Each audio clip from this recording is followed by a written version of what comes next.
Really exciting to be able to pick up TESS CRAVEN. We probably didn't think, to be honest, we'd be in a position to select TESS. So when she was still there, it was pretty exciting for us. So she's an inside-outside midfielder, really, really well balanced, finds a lot of the ball at stoppage, but away from it as well. And probably two things that are pretty key for us are her capacity to use the ball, but then her footy brain. So we were pretty pumped, to be honest, to have TESS still available.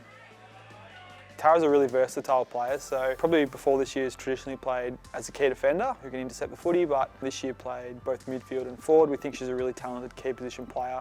It's hard to find players who launch at the ball like Tara. Super physical, super combative, so yeah, it's going to be great to get her down from Bendigo. She's had a really, really strong year, and yeah, we were certainly looking to bolster our key position stocks, so we think she provides heaps of flexibility in that regard.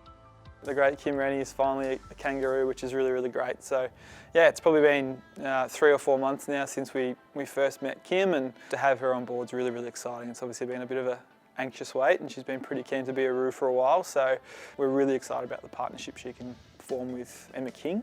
Good skills, her tap craft's really good, and she gets around the ground. So yeah, we've sort of been eyeing off that ruck combination for a little while. So for now to be locked in is a relief for us, and probably for Kim as well. And she's a ripping person. The way she's probably handled herself through what has been a little bit of a tricky path at times has been, yeah, nothing short of remarkable. And yeah, we're so excited to finally have her at the Roos.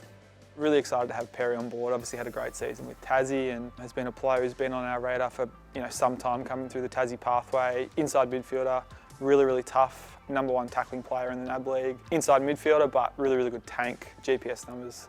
Really, really impressive. So she'll add a bit of flexibility and grunt to our midfield. And yeah, it's probably another one. It's been a little bit of a long time coming to officially be a Roo, but we're really excited that PERRI's going to be able to put on the blue and white. Jazz is such a great person, really professional, part of the Collingwood VFLW program. She's a key defender, so we just, to be honest, fell in love with her defensive habits and the way she competed as a key back. Her ability to play on a range of different types across the season just impressed us. And yeah, she's one of those players when you watch live, the work she does off the ball and her ability to read the play stood out to us. So probably a player we sort of eyed off and hoped we'd get through, and lucky enough that she was still there. And yeah, she's super excited to get stuck into it. Ella MAURER, another player from Tasmania. So Ella probably burst onto the scene a little bit this year as a 19-year-old in the NAB League. Inside midfielder, but a little bit of a different inside mid in the sense that her first possession is great, but her capacity to break away from congestion is really, really strong, and something we really liked. And something we think is hard to find. So a bit of a no-brainer for us, Ella. She got a lot of runs on the board this year, and we think she's got great scope, and we think we've been able to add some really, really good midfield depth and depth through a few different lines in this draft.